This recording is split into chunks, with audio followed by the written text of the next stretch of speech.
आज आपण आवळ्याचा मोरावळा बनवणार आहोत। खायला खूपच चविष्ट लागते, त्याबरोबरच बहुगुणकारी आहे आणि आरोग्यदायी सुद्धा। तर चला आता आपण आजच्या रेसिपीला सुरुवात करूया। तर त्यासाठी मी इथे 1 पाव आवळे घेतलेली आहे आणि हे काही खराब वगैरे नाही, यांना फक्त हे असे डाग लागून आहेत। हे आवळे छानच आहेत। तर 1 पाव आवळे आणि त्याबरोबरच इथे मी अर्धा पावपेक्षा थोडा जास्त गूळ घेतलेली आहे। बघायला सारखं दिसत असेल पण गूळ आवळ्यापेक्षा थोडं कमीच आहे। आता आपल्याला हे आवळे वाफेवर शिजवून घ्यायचे आहेत। तर त्यासाठी मी इथे एक कढई घेतलेली आहे। कढई किंवा गंज तुमच्याकडे काही पण असेल ते घेऊ शकता तुम्ही। त्यामध्ये थोडं पाणी टाकायचं आहे। पाणी टाकल्यानंतर त्यावर आता आपल्याला स्टँड ठेवायचा आहे आणि त्यावर आता आपल्याला हे आवळे ठेवून हे वाफेवर शिजवून घ्यायचे आहेत। तर आता आपण हे आवळे गॅसवर ठेवूया आणि वाफेवर छान असे शिजवून घेऊया।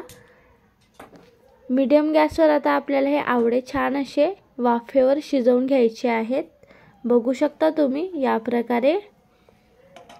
आता आपण यांना छान असं वाफेवर शिजवून घेऊया। काही वेळानंतर बघू शकता, म्हणजे 15 ते 20 मिनिटांनंतर बघू शकता आवळे छान असे शिजलेले आहेत। मीडियम गॅसवर 15 ते 20 मिनिटं आवळ्यांना छान असं शिजवून घ्या, म्हणजे वाफेवर।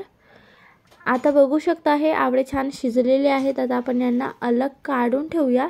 त्याबरोबरच एक दुसरी कढई किंवा पातेलं घ्यायचं आहे। त्यामध्ये आता आपल्याला टाकायचं आहे गूळ। गूळ टाकल्यानंतर आपल्याला या गुळाला विरघळवून घ्यायचं आहे। तुम्हाला जर लवकरात लवकर करायचं असेल तर यामध्ये थोडंसं पाणी ॲड करा। तर मी ते 1 कपपेक्षा कमीच पाणी टाकलेली आहे आणि या गुळाला छान अशी विरघळवून घेत आहे। बघू शकता या प्रकारे। या गुळाला छान असं विरघळवून घ्यायचं आहे, गुळाचं पाणी होऊ द्यायचं आहे। काही वेळानंतर बघू शकता गूळ छान असं विरघळवून घेतलेला आहे। आता आपल्याला इथे हे आवळे टाकून घ्यायचे आहेत आणि हा जो गुळाचं पाणी आहे ना तो पातळ आहे, तर त्याला घट्ट होईपर्यंत आपल्याला गॅस सुरूच ठेवायची आहे, म्हणजे मीडियम गॅसवर छान असं शिजवून घ्यायचं आहे। काही वेळानंतर बघू शकता हा जो गुळाचं पाणी होता तो छान असा घट्ट आलेला आहे आणि गुळाचं रस त्या आवळ्यांमध्ये छान असं शिरलेला आहे। बघू शकता तुम्ही।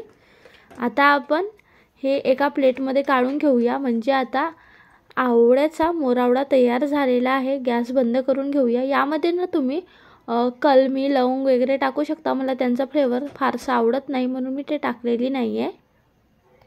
तर बघू शकता या प्रकारे अगदी जाडही नाही आणि अगदी पातळही नाही, गुळाचं पाणी या प्रकारे असं ठेवायचं आहे। बघू शकता तुम्ही।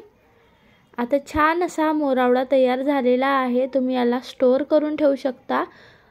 1 महिन्यापर्यंत तुम्ही याला स्टोअर करून ठेवू शकता आणि पाण्याचा वापर जर नाही केला तर तुम्ही याला वर्षोनवर्ष स्टोअर करून ठेवू शकता।